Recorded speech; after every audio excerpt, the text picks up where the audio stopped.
بسم الله الرحمن الرحیم. السلام علیکم ورحمۃ اللہ وبرکاتہ.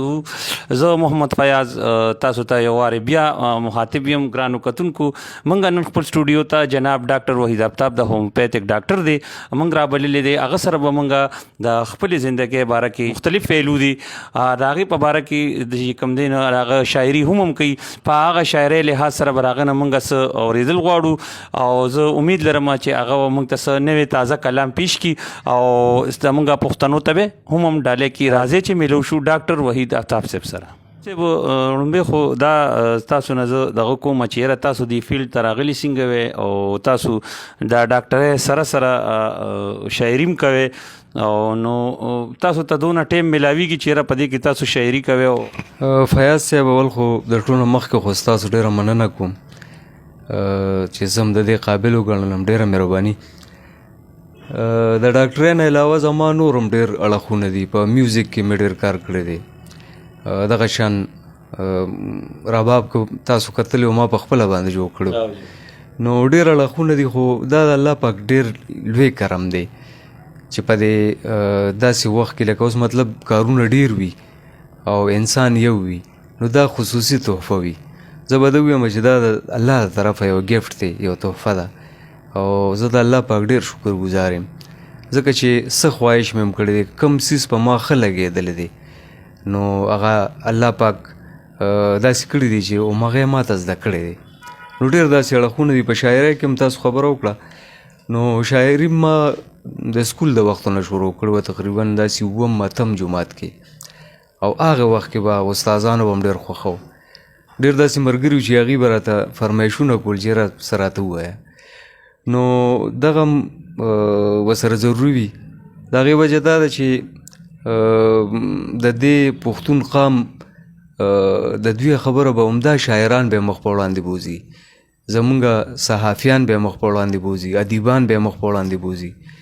نو وخت په له خامخا ورکوو ځکه چې تاسو چې جی دا کومه شاعري کړې ده نو دا تاسو د بچپن نه څه د مینې محبت څه قصه روانه وه که نه څه انقلابي شعرونه ستاسو ذهن ته راتلل که نه دا یو روانه سلسله وه او تاسو په هغې کې چې کوم دی روان وې او شاعري هم کوله؟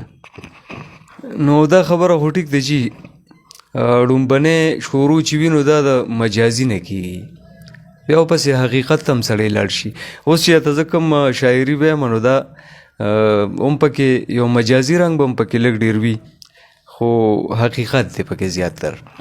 دا زمونږ د پښتنو ته ډالۍ کې هغوی هم په انتظار دي چې یاره دا شاعري واوري او هغوی دا په دې باندې دې کې سبق هم دی د خلکو دپاره او ډېر لوی اثر غورځوي. نو زه امید لرم چې تاسو د شاعري زمونږ د پښتنو ته ډالۍ کې.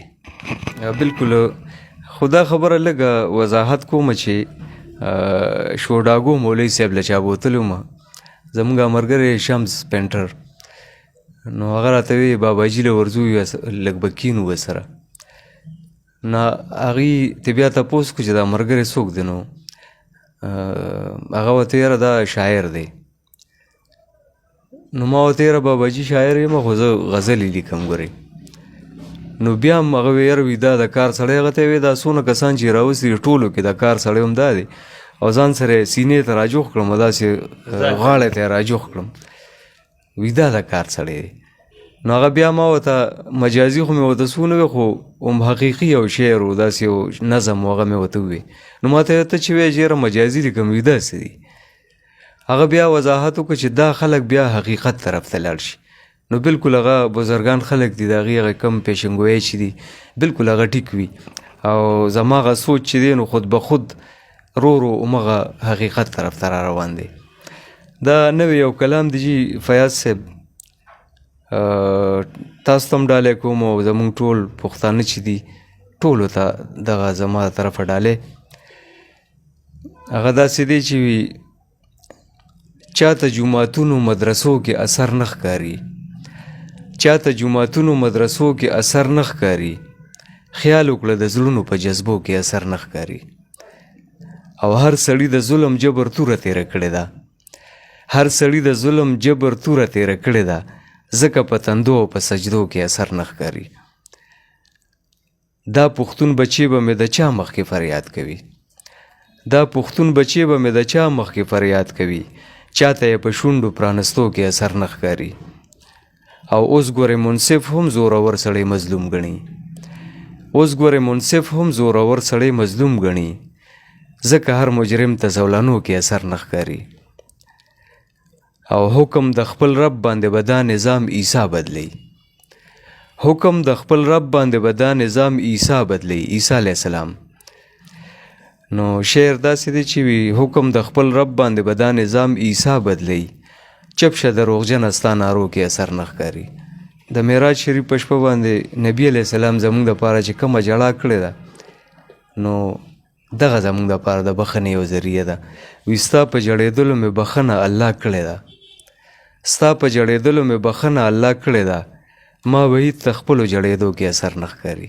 جزاک الله ډېر خوندور شاعري وه، ډېر ښایسته شاعري وه.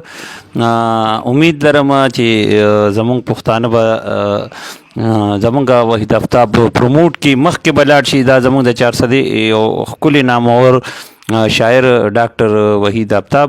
الله په امان، الله خوشحاله او آباد ساته.